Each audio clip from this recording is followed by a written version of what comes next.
to lower third.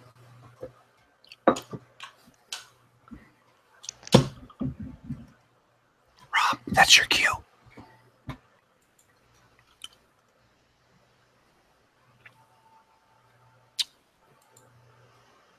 Rob, we're live.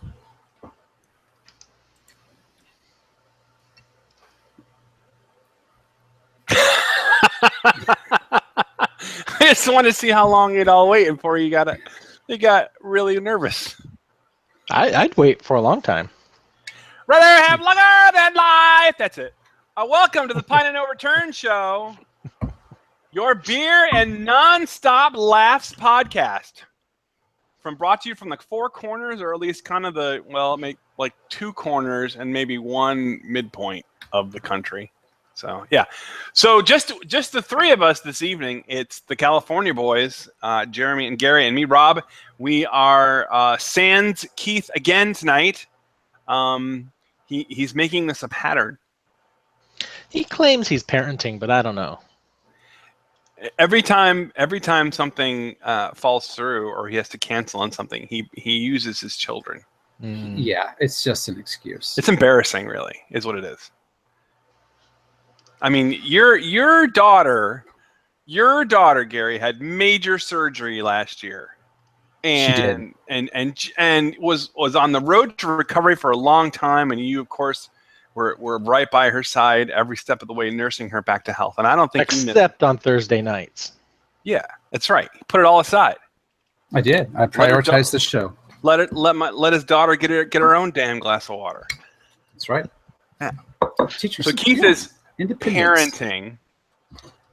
So we're without his services again. And I think what it is too is last week's episode we poked a bit of fun at Keith, and it was probably one of the funniest shows we've ever had. So I think he's getting a little revenge on this. Don't think that the kid stuff is fooling us. We know. Yeah. Yeah. Right. Keith, kid stuff. Yeah. Yeah. So anyway, we're a soldier on, and we'll have a great show no matter what. I can see we're talking about Mac Proton spyware tonight. So, this one's going to be right up there with last week in terms of hysterical material. But we have also, of course, some beer this evening. We decided, since we're just a three-man show, that we were going to do a BYOB. But different than normal BYOBs, our BYOB actually has a theme. It's BYO IPA. So each of us has brought an IPA to the table, and we'll give you our reviews or our thoughts as we go through the podcast, and a review at the end. We also have some feedback and our picks segments for the evening. So before we get to that, gentlemen, have you any opening thoughts? I always come to you for closing thoughts. Do you have any opening thoughts this evening? I'm thinking about opening a beer. Hey. I do have opening thoughts about that, yes. Let's open it, is what you're saying? Yeah. Okay. We do have feedback, though. Should we feedback while we open the beer? Well, while we prepare our beer, we have feedback from Season 4, Episode 11, so it's just one episode ago. Again, I'm assuming from our boy Aaron. Surprisingly, yeah. Yeah. Yeah. He says, seriously, y'all reading my previous comments almost made me spit take sunflower seeds, shells, and all at my computer monitor. To that, I have only to say, Aaron, don't half-ass it. What's this almost crap? If you laugh and you want to give it up for the humor, you spit that nonsense all over your computer. I don't care. Ruin that thing. This is more important. It is. We are way more important than computers. Way more important than parenting, too. Keith Allen Cipher. All right, so let's talk about these beers. Gentlemen, what did you bring? Let's start with Jeremy. Jeremy, what did you bring for this BYO IPA? I've got a seasonal from Sierra Nevada. It's their 2017 Spring Beer Camp Seasonal, a golden IPA. Mm-hmm. Interesting. What do they say about it? No beer style is off limits. They used wheat malt for a light, dry body, bold American and experimental hops for intense citrus flavor. So it's an IPA brewed with wheat. It's the experimental hops that has me concerned, Jeremy. That it's almost sounds like you're going to become a mutant like an X-Men. So if you sprout adamantium claws midway through the show, we'll know that these are probably not the beer you should be drinking. Oh, we can Unless only you hope. want that kind of thing. We can only hope. Yeah. Gary, what's your beer? I have a local from Hen House Brewing. This is their Illuminati IPA. It is a beer with 7% alcohol. Sorry, I missed that one. My wife walked in and confused me, which happens all the time. Elves will do that to you. She will. Elves will do that to you. Yeah, Hen House was a Petaluma brewery, and they moved up the road to Santa Rosa because rents are cheaper up there, and they were expanding. And part of their expansion was being able to produce 4 packs of 16-ounce cans. So I have seen that beer before. Yeah, they make some really good beers. They're my new local favorite. Yeah. The news of last week. So. We got to talk about that too. Oh, you should have that for your top. I'll paste it. Hang on, I'll get there. All right. So while he does that, I don't mean to nitpick, but our Twitter handle is @PNR Show, and Gary, you have @PHR Show. That's because my last name is so. I think Gary's a little bit too sober. Yeah, I'm going to go with an oldie but a goodie. Not really oldie. I think we did this within the last year or so, and my last shipment, I think, from the Karbach Brewing Company, the Hopadillo IPA. Oh. So I went 2 ways. There was 1 of 2 ways I could go. I could go with an IPA I had no idea about and give Gary and Jeremy the scathing review that they so desperately love on this show, because that means it's basically in their minds it's an endorsement. Yeah. Or I could go with the beer that I actually really like, and I do like Hopadillo IPA, one of the few IPAs that I wholeheartedly endorse. So I thought I would enjoy myself this evening and go with that. That's good. I understand your decision process. I'm not sure I agree with it, but I understand it. There's better ratings through suffering, I guess, is what they That's the plan. But there's always a chance that you'll discover a new IPA. There is. It's kind of like hidden treasure. So I'm going to be drinking right out of the can tonight. No frosty mugs for me. I'm canning it. All right, you gentlemen, are you ready? I know you've been waiting all day for this. I've been waiting all week. BYO IPA, Prost.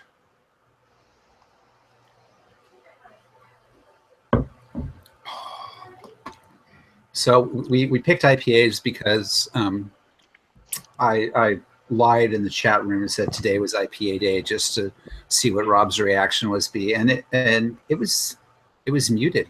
Rob didn't really have a reaction because I knew it wasn't. It was really disappointing. It was really disappointing. You're lying to me. Unlike this beer, Rob's reaction was very disappointing. My beer is, as I remembered it, fantastic. It's got the hops working for it, and it's got the citrusy hops going, but it does not overpower, and it has a nice kind of smooth finish in the middle and doesn't linger, which is something else I can't stand about IPAs. So, I mean, this is actually, I'll go a step further than I did before. This is an IPA I could actually drink regularly. Wow, that's saying a lot. Yeah, like if I saw this, if we were at a party and had a cooler of beer there, and I saw this in there, I would grab this for sure. So I really enjoy it. So IPA should be in my book. That's how IPAs are. Yep. No, they're not. Unfortunately, that's the problem. All right, so let's get some early thoughts about these 2 brews, which are new to the show. Jeremy, how about yours? Your beer camp one. It's a really solid beer so far. I'm really enjoying it. It's Sierra Nevada really does beer well. I think they understand what they're doing, and they've been doing it long enough that they can, when they try something different, they usually get it right. We did the beer camp pack on the show earlier this year. I think it was this season. Maybe it was last season. And they most of those were pretty solid beers. I think all of us, I think, enjoyed that variety pack. So far, I'm enjoying it. It's a 6.5% of happiness. There you That go. sounds. Yeah, Sierra Nevada. I agree. Generally, a very good, very solid, can't go wrong brewery. So I'll have to look for that. That sounds good. I'm gonna definitely try to find that six. Is it Nice. 6-pack or 12-pack? It's a 6-pack. Oh, okay. All right, how about the Hen House, Gary? Hen House is a good brewery. They don't have the history that Sierra Nevada has by any stretch, but for a local brewery that's coming up, they're doing really well. And this is a really good IPA. They have a few different IPA styles that they've started.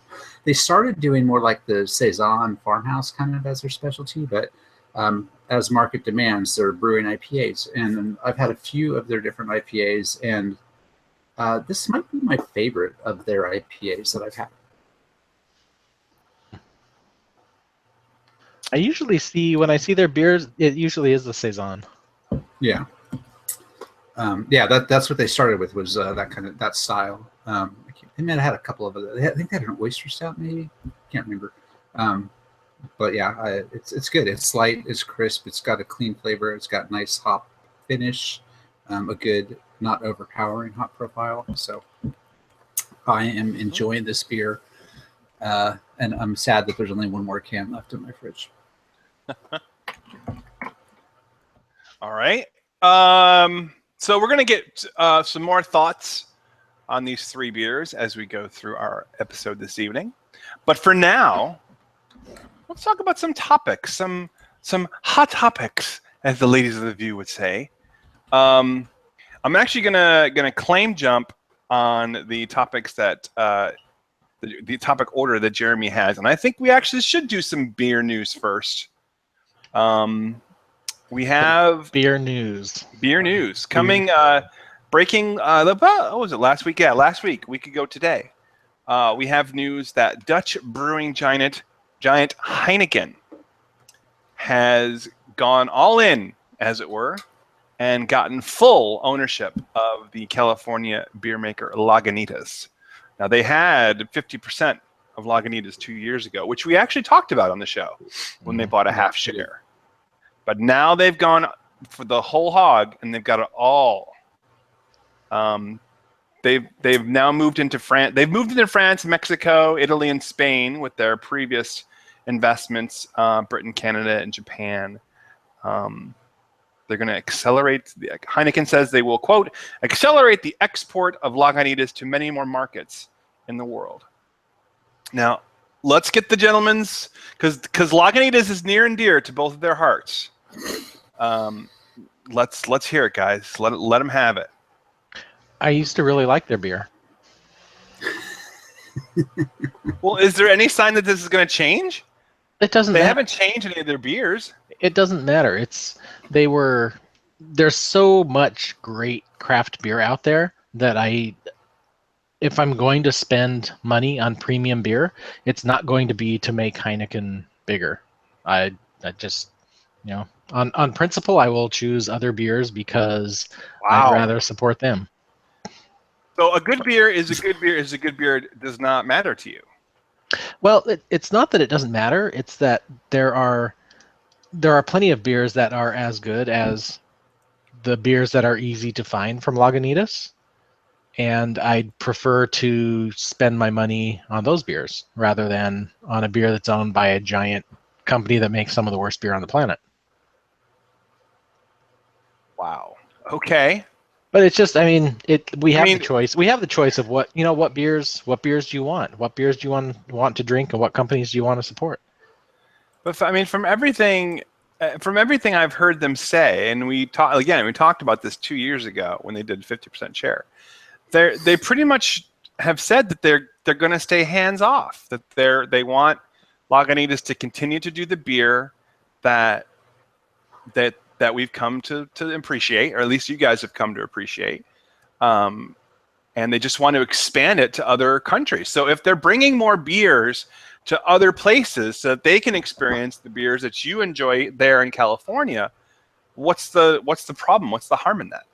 No, that's good for those places that can't get Lagunitas. But I think anytime a craft brewer like this is bought up by a huge company, it puts a lot of pressure on other craft brewers, other small brewers. And I would prefer to support the smaller brewers because let's face it, right now, Lagunitas doesn't need my $10 for a 6-pack. At this point, there, it won't make any difference. But it won't make a difference to Lagunitas, but maybe my support will make a difference to a smaller brewer that doesn't have the crazy resources behind it that Lagunitas does now. The beer may not change. It may stay the same. They may expand some of their seasonal stuff, and that's So, great for them and great for other people. But I'll put my money toward the smaller brewers. okay.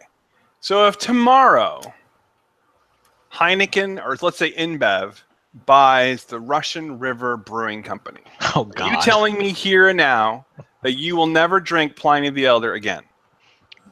I will drink Pliny the Elder up to the purchase date of.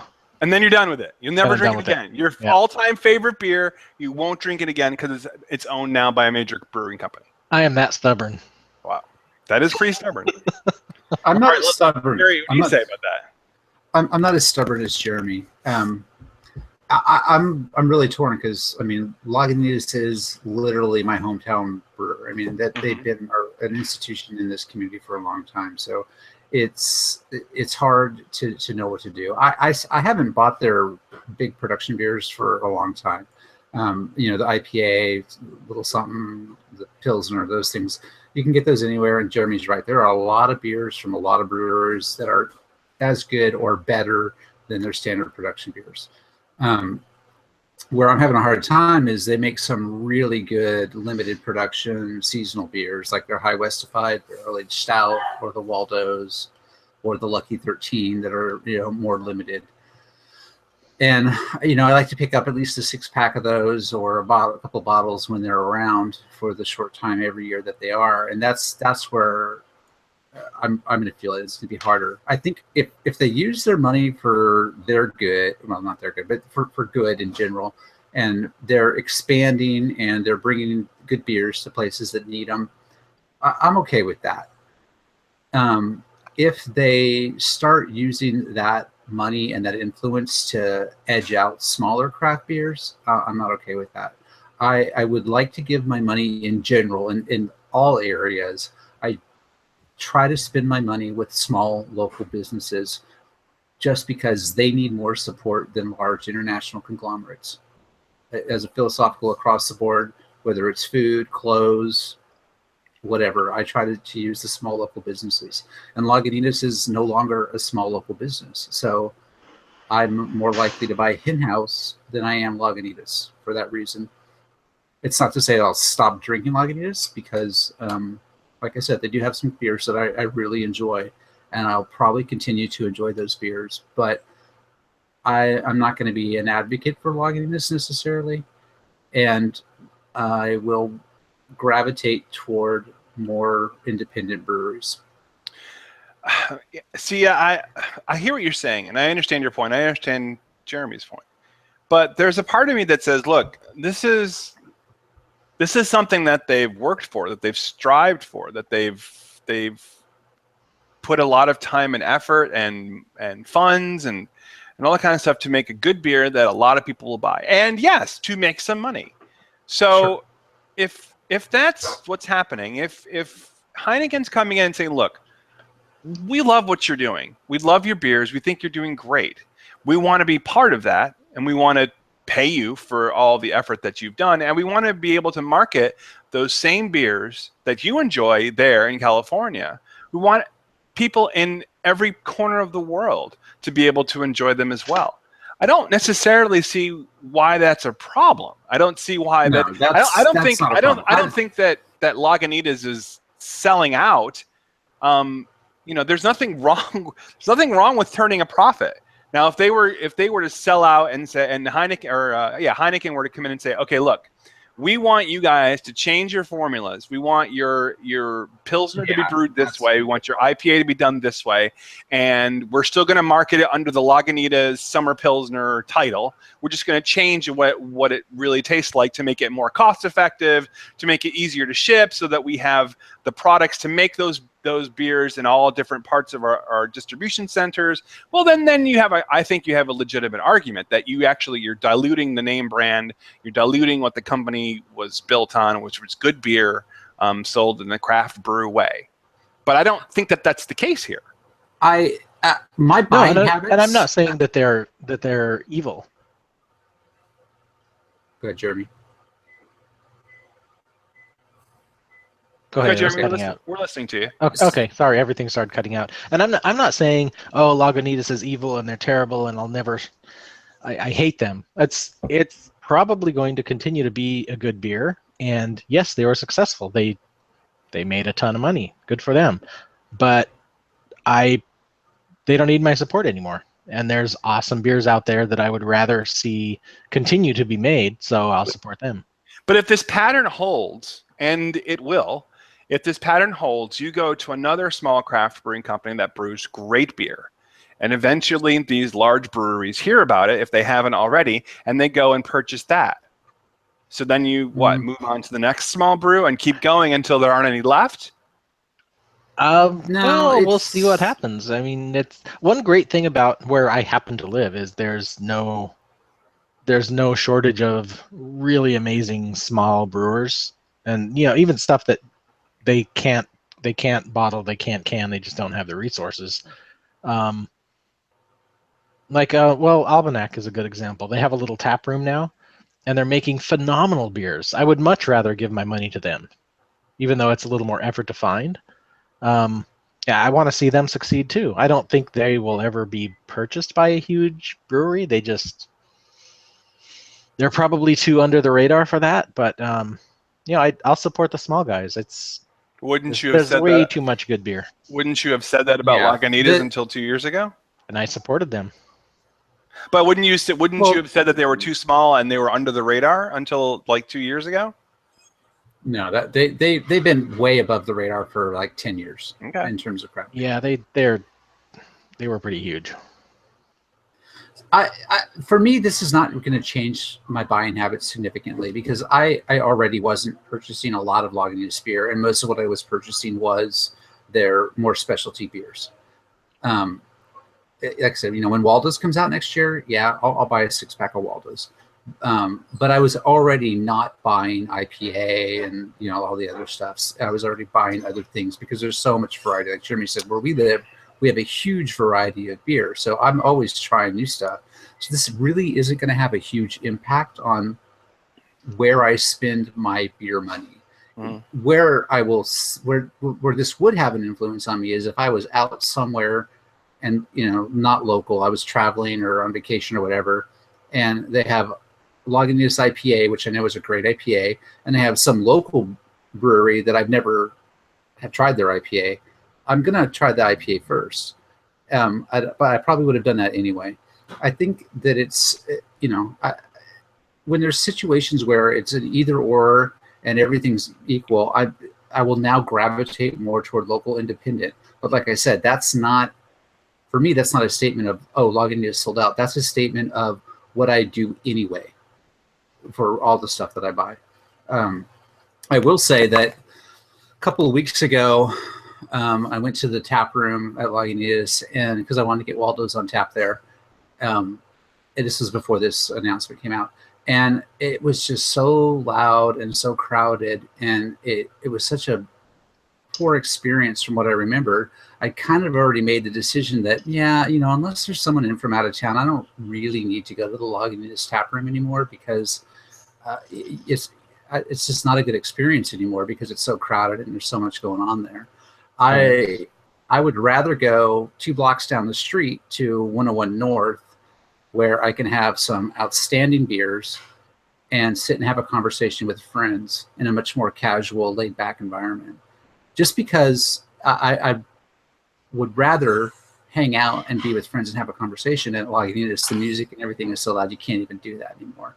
That was a decision I made prior to this.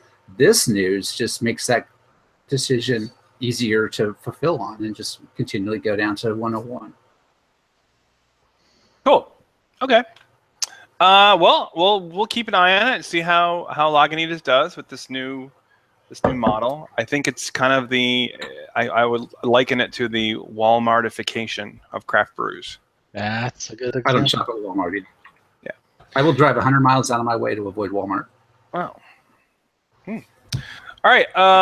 Well, unfortunately, Gary has to be out at a certain time this evening, and so we're gonna move on ahead to our picks segment for the week, our half pints. Right? You have a hard out this evening, right? Well, it's hard. Well, it's a 15 half minutes. mast out. Not a hard out. Half mass. Okay. Well, we can go to other topics if you want. How about we do this? We'll discuss it, and then you tell us in the chat when you want us to move on, as you usually do. Okay. Okay, sounds good. So your big topic, I think, Jeremy, you put this up, yes? Yes. So handbrake for Mac. Yeah, I picked a topic. If you're a Mac user and you've done any kind of video stuff, you've probably used the program Handbrake, and it makes transcoding videos super easy because it wraps all the hard command line stuff in a nice interface, and you just click, click, click, and you're done. So that program was compromised with a Trojan, and it was a particularly nasty attack because, number one, the way that they compromised this program gave it a legitimate signature, Apple developer signature, and the Trojan itself was really nasty. It runs in the background. It steals your passwords. It's a keylogger. It records your activity. It's a bad one. And I had downloaded Handbrake relatively recently, but fortunately avoided this particular problem. So if you use Handbrake, go to the link that's in the notes and make sure you're not giving all your passwords away. So it looks like this was in like a 5-day window between the 2nd and the 6th of May. Right. Okay. Yeah, I have Handbrake on my Mac, my work computer, and but I downloaded it so long ago that it wouldn't matter. I think Handbrake was a pick of mine a while back. It's a great program. Talked about it. Yeah, it's a great. So it's interesting to me is because there's not a lot of virus, malware that shows up on Macs in general, and this was specific to the Mac version, right? Yes. Well, there are reasons for that. I mean, Keith will be better able to tell you it than I would, but from what I understand, there are far fewer Mac users than there are PC or Windows or the standard type of operating system. There's far fewer Macs, but that's changing. It's changing fast. Plus, as we become more eclectic and more diverse and more educated in the ways of the internet, so do hackers, and new groups of hackers are being born every day, and so they eventually turned their eyes upon the Mac system, and now I read an article, I think a month or two ago, that said that Mac viruses were the fastest growing group of viruses out there. Well, because Windows is, patching things on a very regular basis. Yeah. They just had a Windows Defender had a patch that Microsoft released the patch for it out of their normal patch cycle. Yes. It was such a bad thing.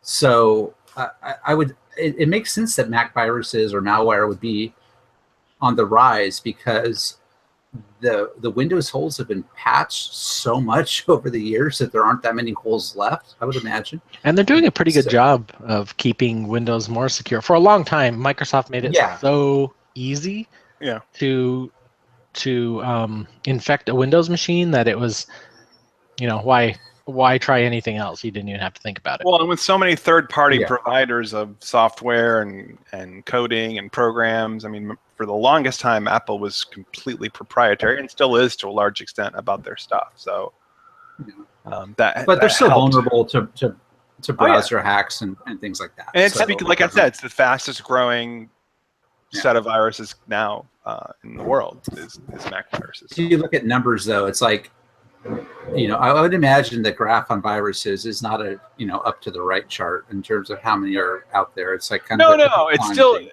Windows is it's still far outweighs the Mac stuff. But then again, there's like what they say, 10 PC users for every one Mac user. So it's just, I mean, it's not even close. Yeah, and that's only because of enterprise. And that's the other thing about Windows is it's so prevalent in enterprise markets, and those IT shops tend to be very good. Keith can talk about that in terms of patching their systems. That it's a harder market to get into. Right. But from a home individual user, I think Macs are a larger percentage of the share than like 1 in 10. I'd say it's probably closer to 50%. I mean, I walk into coffee shops or places like that, and it's often more Macs than Windows laptops I see around. Maybe that's just the nature of the people going into those places. But could be the nature of California too. Yeah, that might be. It could be. Apple is 7.4% of the worldwide PC market. And really, at the end of the day, it's computers are all insecure, and they will always be insecure. There's no such thing as a secure computer. Yeah, right. Yeah. It's just something you have to be aware of. But this was a particularly bad one because of the way it appeared to be cryptographically signed, and the Trojan was really, really effective at sucking passwords out. It was a particularly nasty combination. I'm definitely going to be posting this in Slack at work just to let people know in case they haven't had it, because the office I work in is predominantly Mac, so there's a lot of people that could have been affected by this. Yeah. So.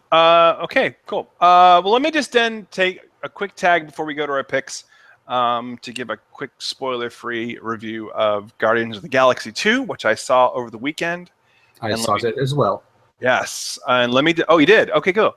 Let me just tell you that I enjoyed the hell out of it.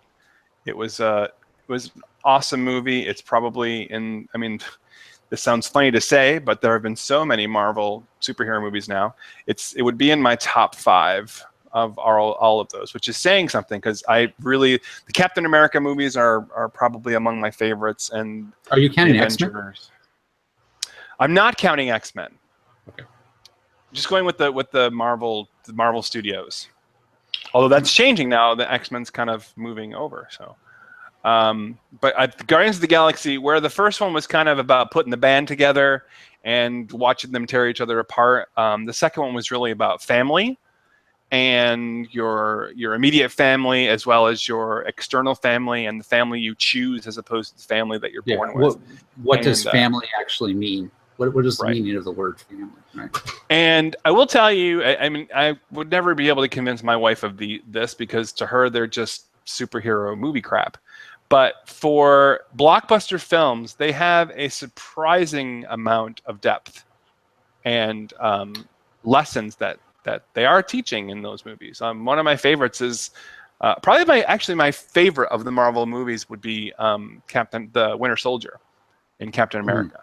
And that is a fantastic one when you really want to talk about the crap that our government's doing to us as citizens and as users and all that kind of stuff on a daily basis, and just kind of how they gin up public fervor into believing in a cause that Winter Soldier is all about the Patriot Act, in my mind, is what it is really. I'll concur with Rob on this. I'll agree. The Gary and Robert Greene thing, I guess, is going to continue for a while. Yeah. It's always on films. It is. Yeah. Guardians of the Galaxy 2 was a fun, entertaining, and in a lot of ways thought-provoking movie that for a sequel movie, one of the best sequel movies that's ever been made, I think. Yeah. Sequels are generally really, really, really crappy. Empire Strikes Back is kind of the exception. Godfather 2. Okay. But Jaws 2. And that was great. Meatballs 2. Yeah. So there was a lot of people kind of poo-pooing this movie before it even really hit the streets. But if you're a Marvel fan, if you like the comic book movies, if you like Guardians first time around, you're going to really like Guardians second time around. I think that they they took something that was an unexpected success and built on it instead of trying to recreate that kind of success. They said, oh, we have something good. Let's just keep doing something good instead of trying to reinvent and do something totally different and, you know, surprise people again. They just made a good movie. Right. So. Yeah. I mean, the story, of course, centers on Chris Pratt's character and Peter Quill. But I will tell you that the two characters that they developed most, and I was really glad with what they did, was first of all Rocket Raccoon has a really cool developing story, especially when he starts dealing with Yondu, who's the Mohawk guy with the arrow. Give a lot more depth to the character than just the gun shooting raccoon screamer that he was in the first film. And the number of different ways that they referred to him as either a raccoon or a trash panda, or that's enough to just make you laugh alone. The second character that gets a lot of development in this movie, I think, is Drax. And Drax was awesome. I mean, for everyone talking about how funny and cute Baby Groot is, Drax is hysterical in this film. And for them to give as much not only comedic but dramatic material to Dave Bautista, who is a freaking UFC fighter. Yeah. He's a pretty damn good actor. It was the Baby Groot thing plays well on commercials and short clips. Yeah. It's funny, it's cute. And what was really cool about this movie is they didn't try to like overdo that. They just said, yeah, we got this cute little Baby Groot thing. Let's kind of just leave it at that. And they didn't really do much with Groot in the movie, which was good.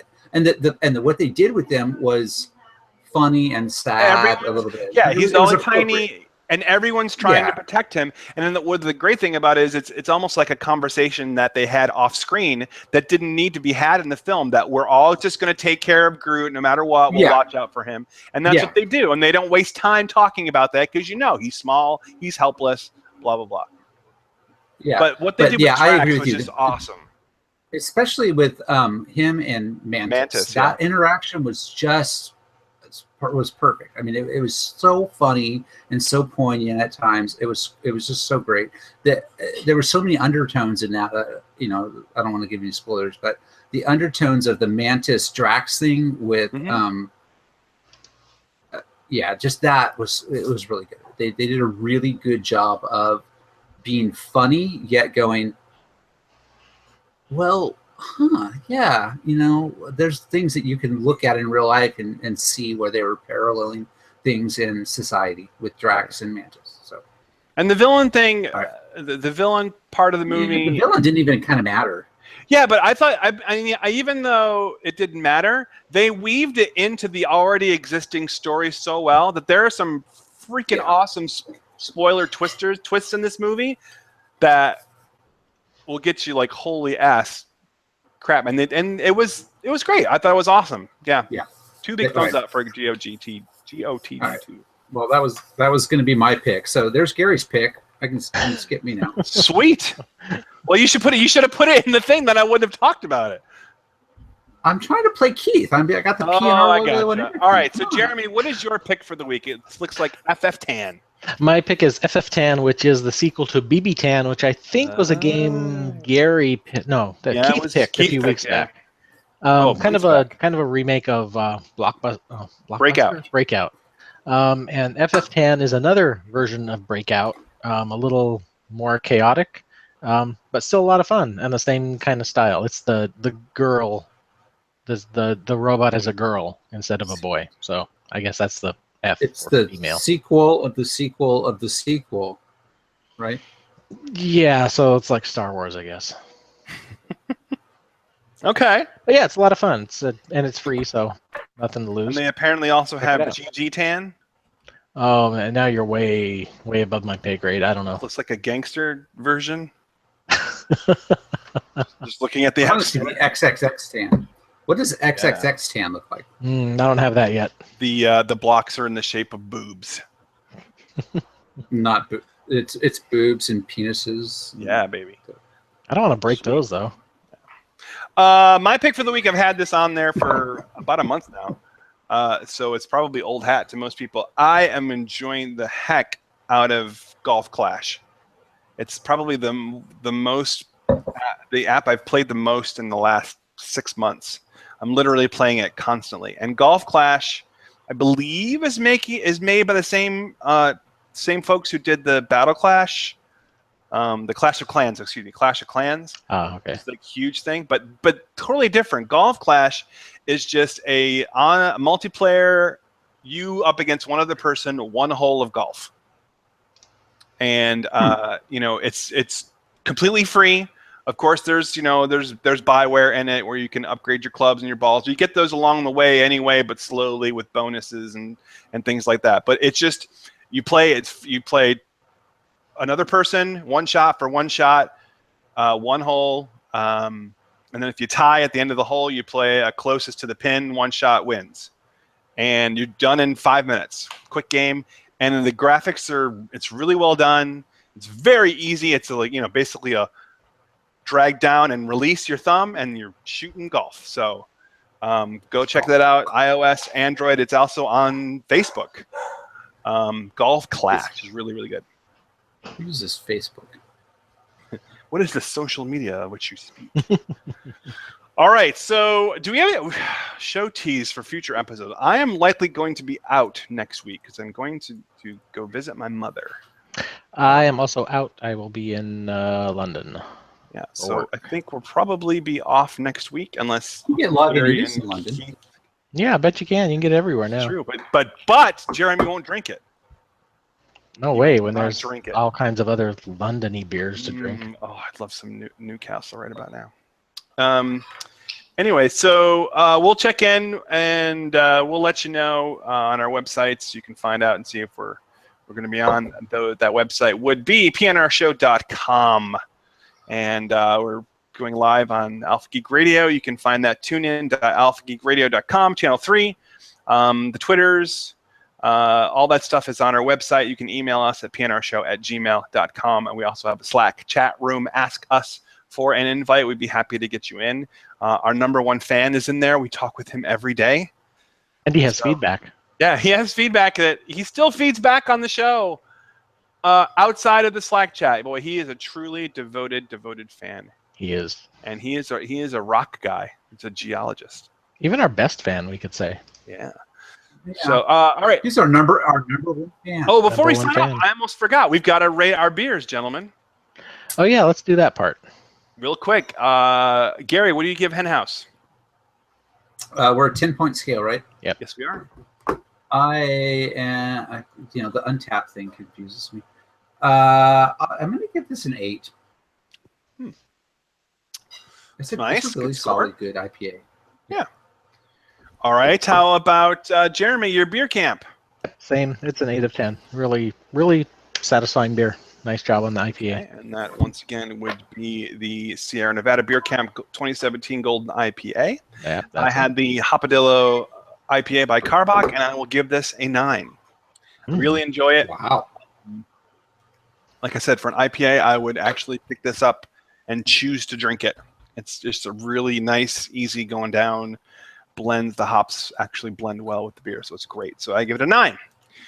Gentlemen, interesting, Rob. Yeah, sorry. You gave it almost 2 years ago on June 16th. You gave the Hopadillo a 9. Yeah. Wow. I'm consistent, aren't I? Still likes it. You are. I still like consistent. Thank you. All right. So closing thoughts. Any closing thoughts? Drink more beer, but you can avoid the Lagunitas if you want. I say give in to the big dark machine. Drink what you want to drink. Life's too short. I am Groot. I am Groot. We are Groot. All right. Rather have longer than life. Okay. See you later. Have a good day. Oh, I got to stop this one, right? Yeah. Stop the show.